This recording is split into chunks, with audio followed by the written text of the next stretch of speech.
Bonjour les amis scorpions, bienvenue sur votre vidéo. Donc comme je le dis toujours, c'est général comme tirage. Si vous voulez approfondir, prenez une consultation privée. Je fais aussi simplement le format questions-réponses, hein. Vous n'êtes pas obligé de prendre toute la consultation.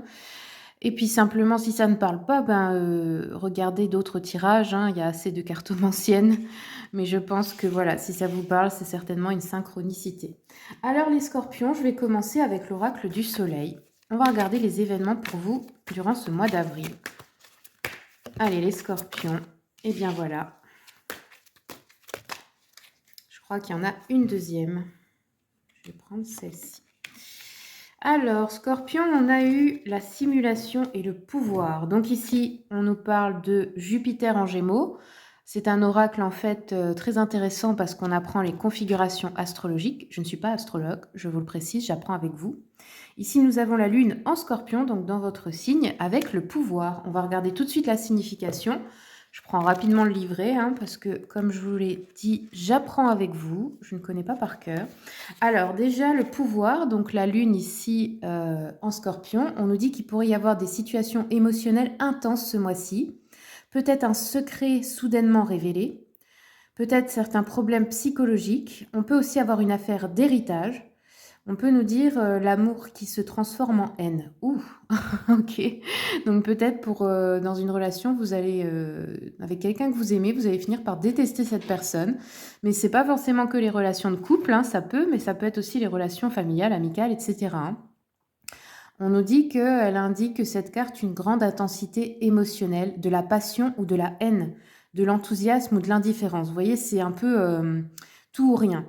On nous dit aussi qu'elle annonce souvent un héritage qui pourrait changer radicalement votre vie. Bah écoutez, c'est ce que je vous souhaite en tout cas. Ensuite, je vais regarder avec Jupiter. Donc Jupiter, tac, tac, tac. Je vous montre la carte pour voir un peu l'illustration. Donc ici, la simulation, on nous dit, cette carte indique le besoin de se risquer dans une situation ou un défi inconnu et d'utiliser son intelligence d'esprit pour simuler la première étape. Ce n'est pas une approche aussi malhonnête qu'il y paraît. Un neurochirurgien doit opérer la première fois avec autant de confiance que s'il s'agissait de la 50e. Bah oui, c'est vrai, ça veut dire en gros, des fois il faut prendre des risques, mais c'est pas forcément mauvais. Il faut bien commencer quelque part en fin de compte, hein. C'est ça qu'on veut vous dire aussi, hein. Allez, je prends le tarot Histoire de sorcier. Hop, encore la lune. Ouh, scorpion, j'ai l'impression que vous allez apprendre des secrets cachés et ça va pas vous plaire là. Parce que la lune, c'est aussi les choses inattendues, les choses cachées qui sont révélées, les parts d'ombre des gens qu'on découvre. Vous voyez, ça peut être ça, hein. Ok. Qu'est-ce qu'on a d'autre? Et on a un as de coupe. Ok. Donc, je pense qu'il va y avoir peut-être des personnes qui vont vous énerver ou vous décevoir si vous apprenez des secrets. Par contre, l'as de coupe, c'est une très belle carte. C'est un commencement dans les projets sentimentaux. Donc ici, ça peut être, si vous êtes déjà en couple, un projet avec votre amoureux, votre amoureuse, votre mari, votre femme, qui démarre. Donc ça peut être un enfant, se marier, acheter une maison, ce genre de choses. Beaucoup d'amour en tout cas. Et pour les célibataires, ça peut représenter une nouvelle relation en fait. Donc, vous voyez, c'est vraiment un mois pour vous avec des énergies, j'ai envie de dire dispersées parce que d'un côté, on a des belles choses et de l'autre côté, il y a des choses peut-être agaçantes. Allez, je continue. Alors, ouais, on a un choix à faire.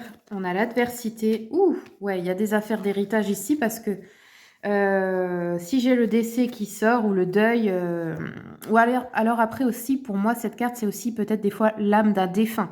Quelqu'un qui est déjà parti, de qui vous apprenez un secret de famille ou un truc comme ça. Sinon, bah, ça peut être un décès, un deuil à faire. On vous dit, si Dieu m'a donné cette épreuve, c'est que je peux la surmonter. Et là, vous allez avoir une nouvelle direction à prendre, un choix important à faire. Ok, alors à propos de quoi seraient les choses cachées? Du coup, est-ce qu'on peut en savoir plus? Je prends le petit jeu de la voyante. D'ailleurs, je vous le conseille si vous êtes débutant et que vous voulez apprendre à vous tirer les cartes. C'est bien parce que vous avez tout qui est noté. Donc là, c'est pour apprendre avec le jeu de 32. Hop, alors, qu'est-ce qu'on a? On vous dit qu'il y a une personne qui pense à vous, un homme ou une femme. On vous dit que cette personne, l'affection qu'elle vous témoigne, c'est un peu intéressée. Elle a peut-être besoin d'argent, elle veut vous faire un emprunt, elle vous rend une visite ou vous envoie un message ou une lettre qui va vous importuner. C'est une personne peut-être dans le milieu professionnel qui cherche à vous exploiter ou à user de votre influence. Ça peut être une personne qui est triste ou malade aussi, qui gardera de la rancune envers vous si vous ne vous empressez pas d'aller la voir ou de l'assister. Donc c'est peut-être ça, ce qui vous provoque un peu de colère, c'est de découvrir qu'une personne finalement veut vous utiliser et vous ment, vous manipule. Et sinon, on a aussi les retards, les obstacles, les contretemps ici. Donc là, on nous dit ça peut être des projets sentimentaux que vous avez qui vous tiennent à cœur, mais qui sont encore loin. Au niveau de l'aboutissement, ça va encore prendre du temps. On peut avoir une brouille entre parents, des personnes de la famille ou des amis. On peut avoir une rentrée d'argent espérée, mais on vous dit elle est encore bien lointaine. Donc c'est un peu ça, hein. On peut aussi avoir des visites qui seraient ajournées, un retard dans une situation, dans une carrière ou un danger de rupture pour d'autres. Ok. Alors, on va regarder avec l'oracle d'Anka. Oups. Ouais, alors là, ce que vous portez toujours en vous, les scorpions, et qui pourrait attirer ces situations désagréables, on nous parle d'une blessure d'abandon. Je vous conseille à tous les livres de Lise Bourbeau, Les 5 blessures de l'âme. C'est hyper enrichissant de les lire parce que ça nous permet d'identifier les blessures qu'on a en nous et aussi, surtout, comment les guérir. Il y a 2 livres. Le deuxième explique comment guérir les blessures. Donc voilà, si ça peut vous parler, tant mieux. Je termine avec l'oracle de l'intuition et de l'action. Quels sont les messages pour nos amis scorpions pour ce mois d'avril? Wow, wow, wow, ça fait trop de cartes, enfin. Alors, scorpion, avril 2023, s'il vous plaît, on va prendre une carte. La maîtrise, les scorpions. Donc là, on nous dit que vous êtes dans une certaine maîtrise. Vous avez besoin de maîtriser vos émotions. Vous avez besoin peut-être aussi d'ouvrir votre cœur à nouveau, de guérir, de réaligner ce chakra du cœur. La couleur, c'est le vert qui lui correspond. Peut-être aussi que vous avez besoin, dans une situation, de reprendre le contrôle, en fait, pour vous sentir à nouveau en sécurité. Voilà, amis scorpions, merci beaucoup pour votre écoute. Merci pour les abonnements, les partages, les commentaires. Ça me fait plaisir de les lire. Je suis désolée si je ne vous réponds pas à tous parce que j'en ai vraiment beaucoup. Et puis, bien, si vous voulez une consultation privée, vous avez mon mail dans le descriptif de la vidéo. Et pour ceux qui regardent TikTok, juste écrit en dessous. Merci et bon mois d'avril à vous.